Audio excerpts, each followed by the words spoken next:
अब इन सब के लिए और भी कई कामनाएं हैं, पर सारी कामनाएं इन 4 बातों से निकलती हैं। तो इसके लिए करना पड़ेगा तंत्र, और तंत्र ऐसा है कि बिना तंत्र साधना किए, चाहे आप आरती बोलते ये भी तंत्र साधना है, गुरु मंत्र बोलते ये भी तंत्र साधना है, दुर्गा की स्तुति करते यह भी तंत्र साधना है, ऐं ह्रीं क्लीं चामुंडाय विचे बोलते यह भी तंत्र साधना है, चेतना मंत्र करते हैं यह भी तंत्र साधना है। तो तंत्र साधना ऐसा है जिसको किए बिना आप एक बड़ा बर्तन जल से भरने के लिए लेकर निकले हैं, लेकिन उसमें कई छेद है, वो पात्र नहीं भरेगा। तो ज्यादातर लोग क्या है, अपूर्णता के साथ साधना करते हैं।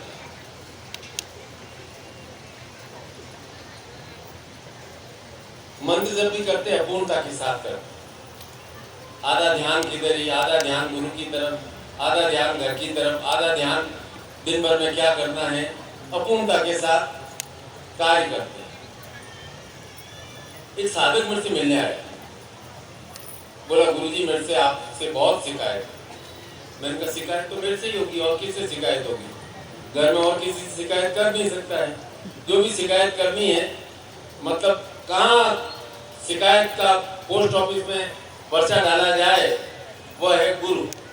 हम सारी शिकायतें गुरु से करते रहते। क्या गुरुजी मैंने तो इतनी मेहनत की, मेरा तो काम कराया ही नहीं। तो एक साधक आया मेरे से, बोला गुरुजी निखिल मंत्र विज्ञान में जैसा का जैसा लिखा था, मैंने 7 बार अप्सरा साधा, और अप्सरा तो क्या, फूलों की सुगंध भी नहीं आई, और आपने पत्रिका में लिखा था कि छन छन करती अप्सरा आएगी और तेरी सारी कामनाएं पूर्ण कर देगी। मैंने 7 बार साधना की। मैंने कहा कि घर में कौन कौन है? उसने कहा गुरुजी साधना से क्या मतलब है, घर में कौन कौन है? मैंने कहा फिर भी बताओ तो सही, घर में कौन कौन है? कि माता पिता हैं, एक भाई है, पर गुरुजी मैं किसी से कोई मतलब नहीं रखता हूँ। सब इस संसार में मेरे से इस जन्म में आए हैं, अगले जन्म में बिछड़ जाएंगे, मैं इनसे कोई मतलब नहीं रखता। मैं ऑफिस जाता हूँ, वापस आता हूँ, अपनी साधना करता हूँ, खाना खाता हूँ, सो जाता हूँ, और फिर ऑफिस वापस चला जाता हूँ। मुझे किसी से कोई मतलब नहीं। मैंने कहा तू 100 बार भी साधना कर ले, तेरी साधना सफल नहीं होगी। बोला क्यों? मैंने कहा तुम्हारे घर में प्रेम का वातावरण ही नहीं है। जिस घर में प्रेम का वातावरण नहीं रहता है, उस घर में की हुई कोई भी साधना सफल नहीं होती है। साधना की सफलता के लिए सबसे अधिक आवश्यक है घर के अंदर प्रेम का वातावरण रहना चाहिए। तो तंत्र का अर्थ आपने समझ लिया कि तंत्र एक एकांगी मार्ग है, वन वे स्ट्रीट। पूजा करो, मंत्र जप करो और आपको आपका लक्ष्य मिल जाए, ऐसा नहीं है। एक रिंग रोड की तरह है, आपके शहर के चारों तरफ भी एक रिंग रोड होगी ना, एक रिंग रोड की तरह है। तो जीवन के सभी तत्वों के बीच में क्रिया प्रतिक्रिया चलती रहती है, उसका प्रभाव आपकी साधनात्मक उन्नति पर पड़ता है।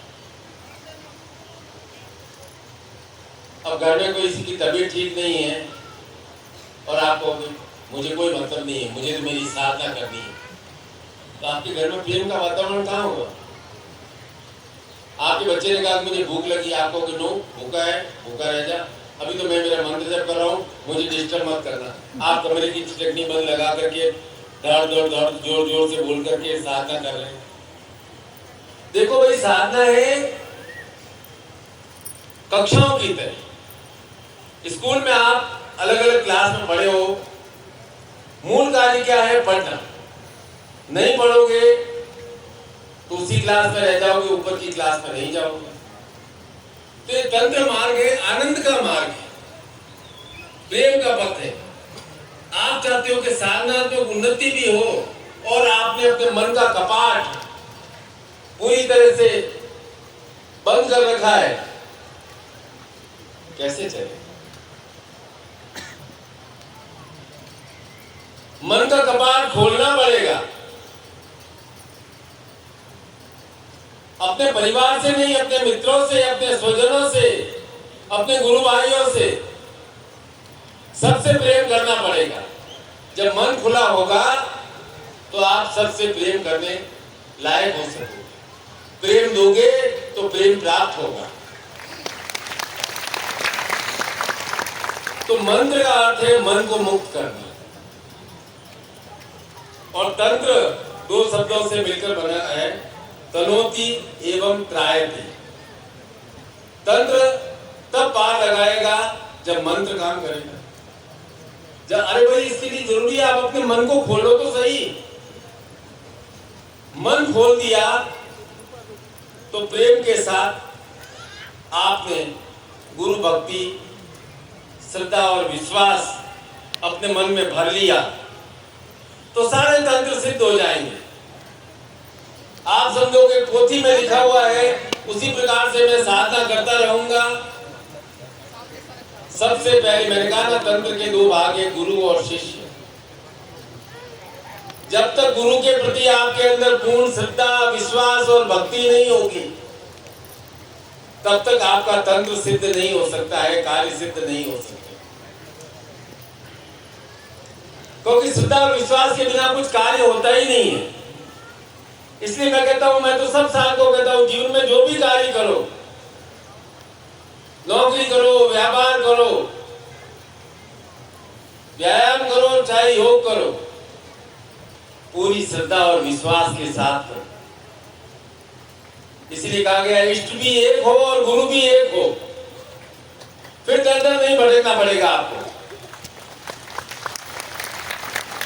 गुरु के प्रति अपनी श्रद्धा को अड़ी कर दो, आपकी सारी साधनाएं स्वतः सिद्ध हो जाएंगी। मंत्र जब से ही सिद्ध हो जाएंगी। एक पैर पर खड़े होने की, जल में खड़े होने की आवश्यकता ही नहीं, क्योंकि साधना सिद्धि का अर्थ है कि हमें रूप प्राप्त हो, हमें जय प्राप्त हो, हमें यश प्राप्त हो, हमें विजय प्राप्त हो। तो भाई शक्ति साधना जिसका फल क्या है? लक्ष्मी प्राप्ति। तो अपने कार्यों में सुधार कर अपने दोषों की निवृत्ति करनी है, इसे कहते हैं साधना। तो इस साधना का मुहूर्त कब आता है? जब शिष्य गुरु से मिलता है। और नवरात्रि में तो प्रत्येक साधक कई अपने घर में अखंड दीपक लगाते हैं, कई नित्य पूजन और साधना करते हैं। भैरव साधना शिविर है, लेकिन थोड़ा लक्ष्मी के बारे में आज बोलूंगा।